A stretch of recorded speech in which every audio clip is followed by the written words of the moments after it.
અમે મહેનત નો રોટલો ખાઈએ રે.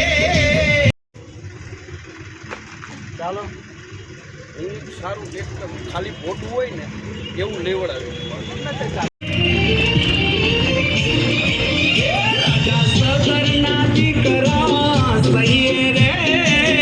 ખેતી કરતા ન શરમઈએ અમે ખેડૂતના દીકરા સહીએ